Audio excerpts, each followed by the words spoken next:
Agora no estúdio, ao vivo, uma conversa esclarecedora com o nosso convidado.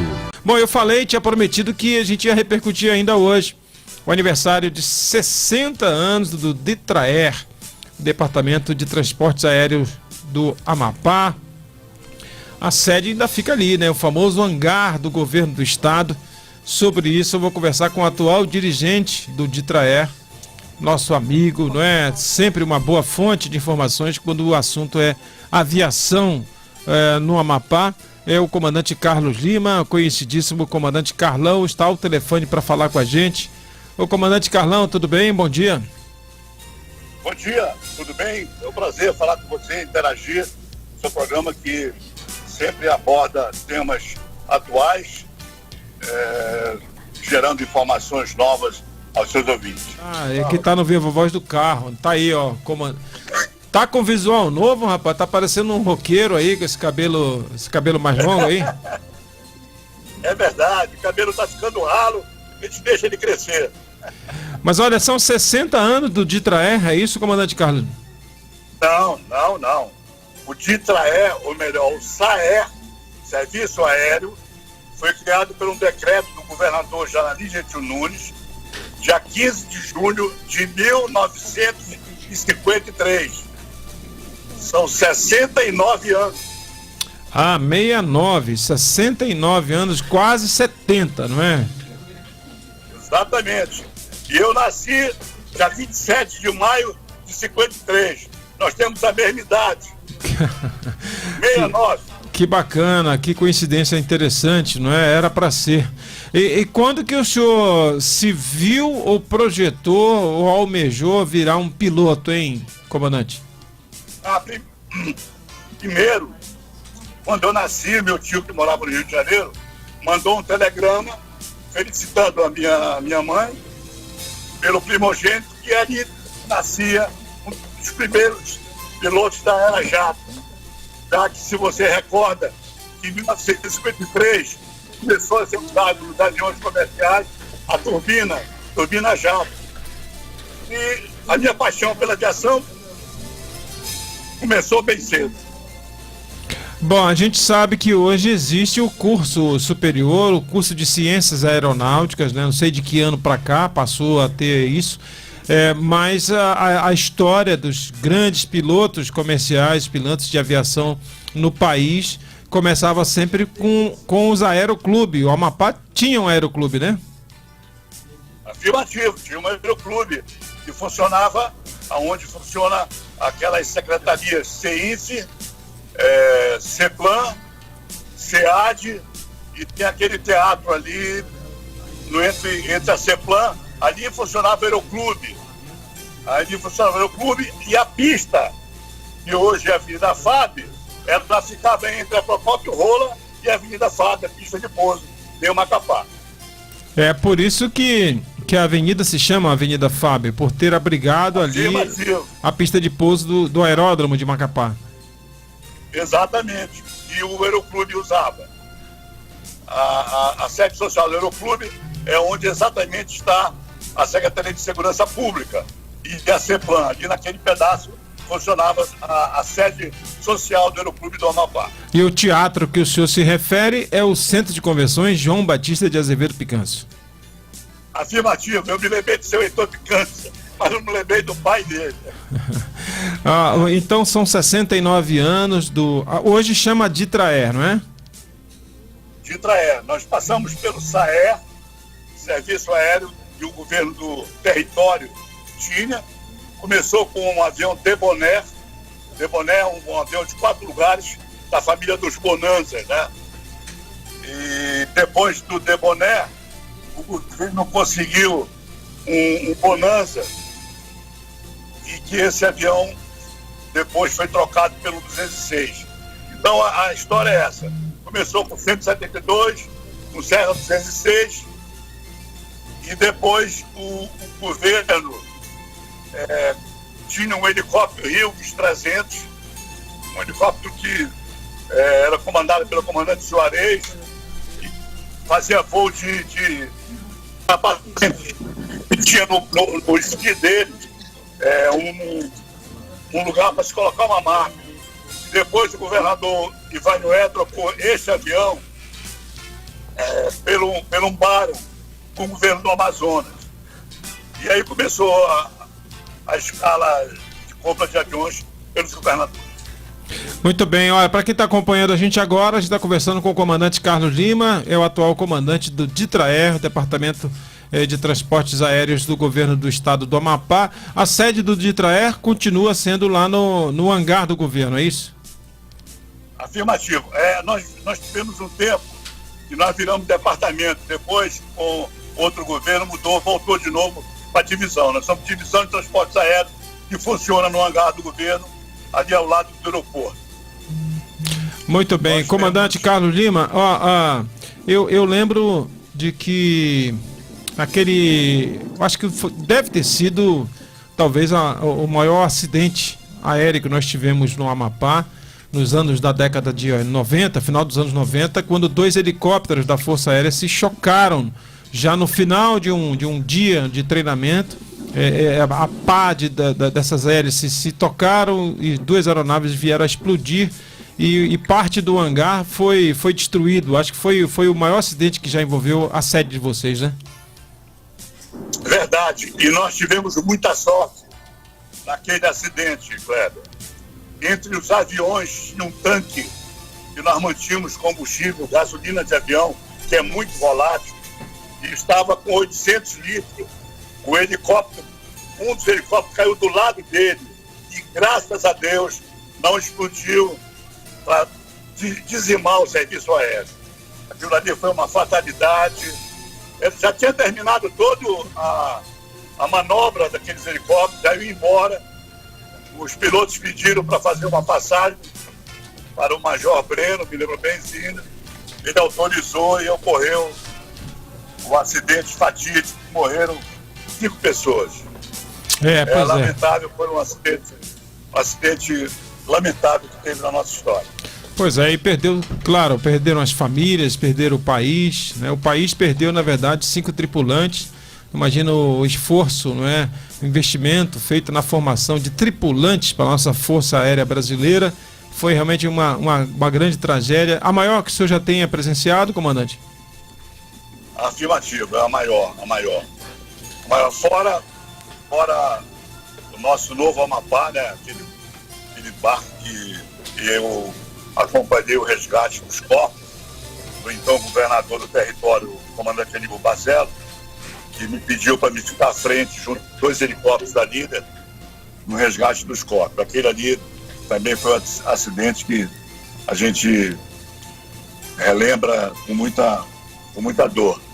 Aliás, recentemente o senhor esteve conosco aqui, como eu falei aqui no começo, é uma fonte que a gente sempre recorre, mas eu tive a oportunidade de gravar um episódio do podcast aqui para o Sistema Diário, onde o senhor contou mais peculiaridades sobre voar na nossa região. Essa semana mesmo a gente recorreu ao senhor mais uma vez, porque o noivo aqui dessa moça que está do meu lado aqui, a Lilian, ele tem um aplicativo que ele gosta de ficar vendo o tráfego aéreo.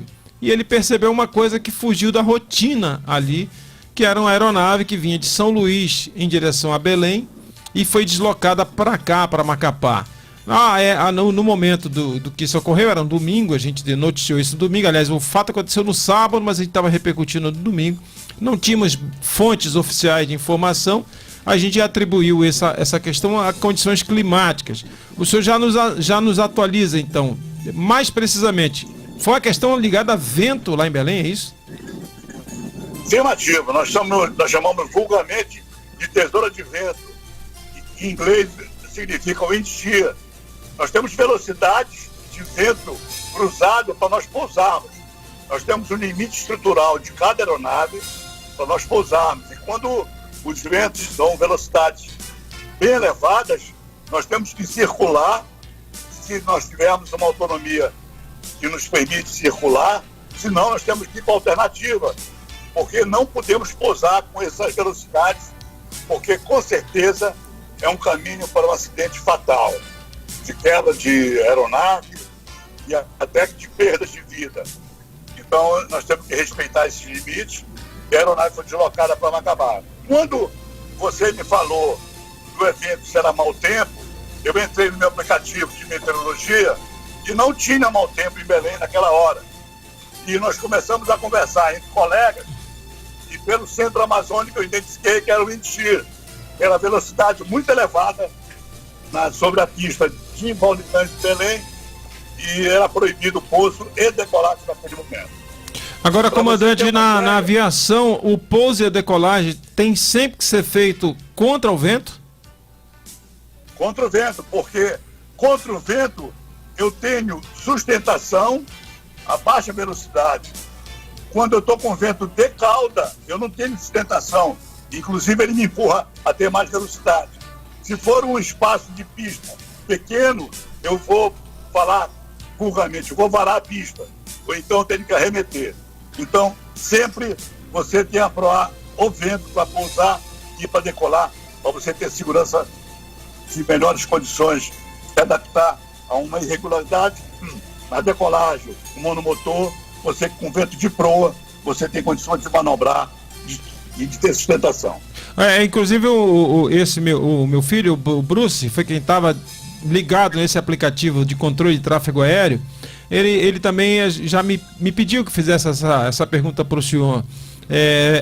Pode acontecer, normalmente aqui em Macapá, os voos decolam e pousam, vamos falar assim, na direção oeste para o leste, ou seja, em direção ao encontro do Rio Amazonas. Mas pode acontecer o contrário, se o vento mudar de direção, a gente tem um pouso na orientação leste-oeste?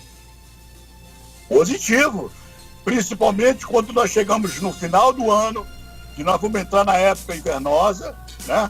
Muda o vento é norte, então os pousos todos são pela cabeceira 26, do Igarapé das Mulheres, vamos falar assim para melhor entender, ou do Rio Amazonas para a nossa norte-sul, vamos dizer assim.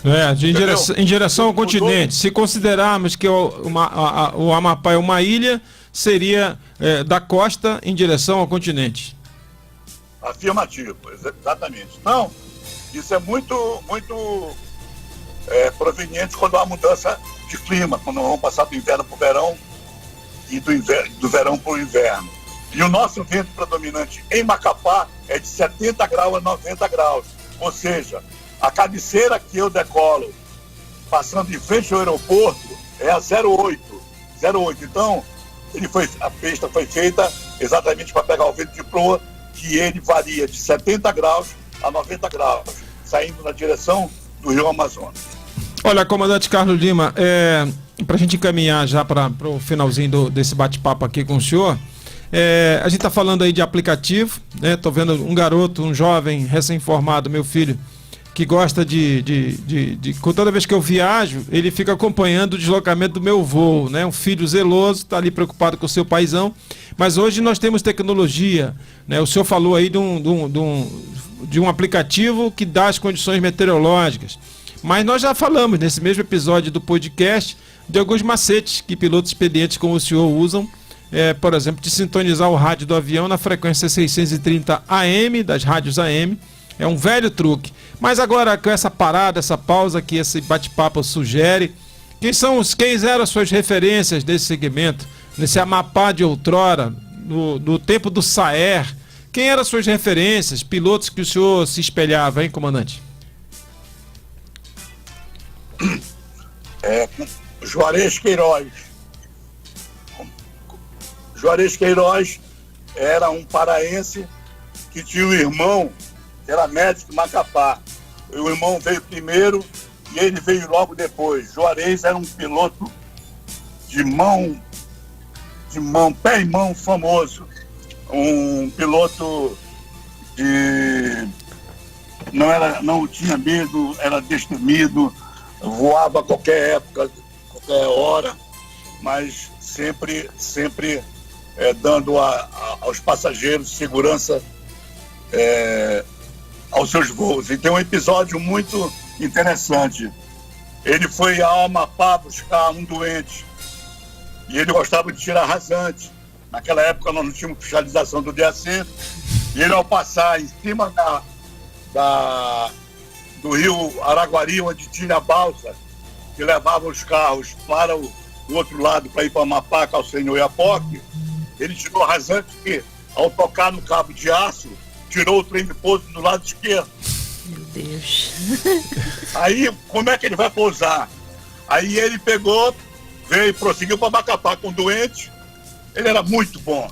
Veio para Macapá com o doente, falou com o rádio, com o seu Aquino, que era o nosso chefe de manutenção, e disse que ia pousar no outro lugar. Não sei se era Mazagão. E todo mundo foi para Mazagão, porque ia juntar muita gente.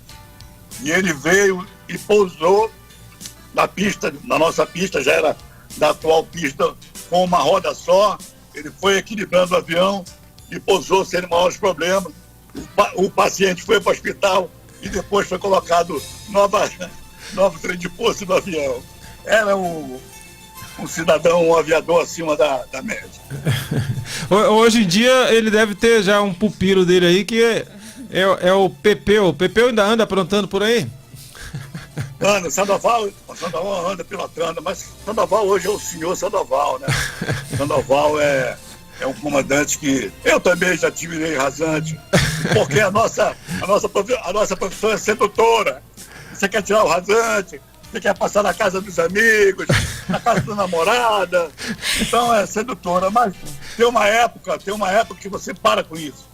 Você vai adquirindo responsabilidade, você vai adquirindo algum lugar-chave dentro da sociedade, você tem que parar com isso. A última que eu vi do Pepeu foi ele dar uma pequena mudada no curso da trajetória do voo, mas era só para catar uma pipa, um papagaio, Aí aquilo, quando dá uma moída na hélice da aeronave, dá um negócio, parece um relâmpago. E aí, coisas do nosso comandante Pepeu, viu? Que figura, comandante. Sandoval. Cria nossa lá do hangar, começou lá jovem, lá no hangar, e foi fazer o curso de piloto.